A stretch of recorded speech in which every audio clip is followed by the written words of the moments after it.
नमस्कार। मैं सस्पेंडेड राज्यसभा सांसद राघव चड्ढा। जी हां, मुझे राज्यसभा से आज सस्पेंड कर दिया गया है। मुझे क्यों निलंबित किया, मुझे क्यों सस्पेंड किया गया, मेरा क्या अपराध है?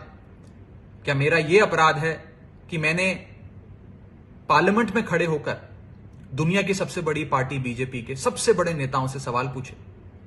क्या मेरा यह अपराध है कि मैंने दिल्ली सेवा बिल पर अपनी बात रखते हुए बीजेपी के सबसे बड़े नेताओं से न्याय की मांग करी, उन्हें उन्हीं का पुराना मैनिफेस्टो दिखाकर वादे पूरे करने को कहा, बीजेपी को आईना दिखाया और आज की बीजेपी को अडवाणीवादी और वाजपेयीवादी होने की बात कही?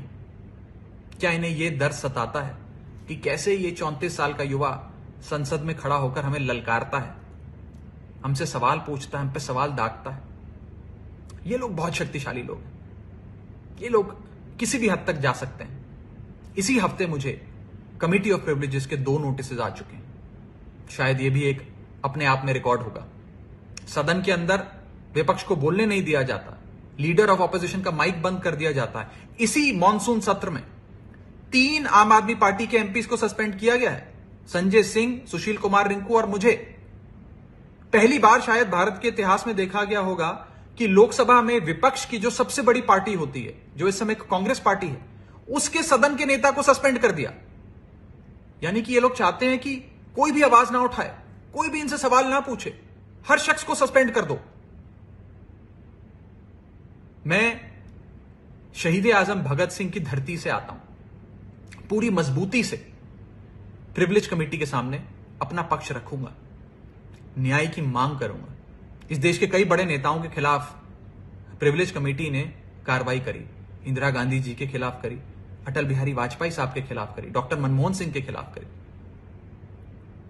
मैं आपको बताना चाहता हूं कि बीजेपी के लोग जिस प्रकार से राहुल गांधी जी की सदस्यता ले सकते हैं, कल कोई आम आदमी पार्टी के किसी भी सांसद की सदस्यता भी रद्द कर सकते हैं।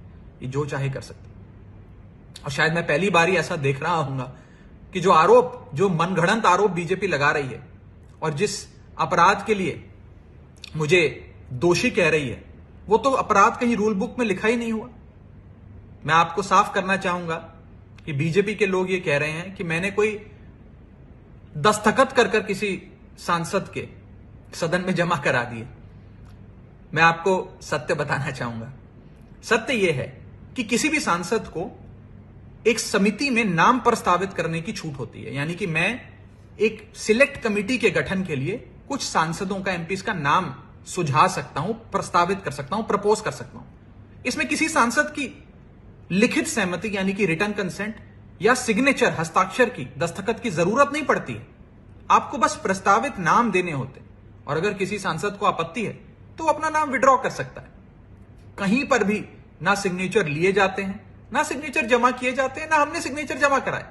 लेकिन फिर भी एक मौका इन लोगों को मिल गया है मुझ पर कीचड़ उछालने का और मेरी रेपुटेशन को तार तार करने का। एज अ पार्लियामेंटेरियन मुझ पर कीचड़ उछालकर मेरी रेपुटेशन को हार्म पहुंचाने का।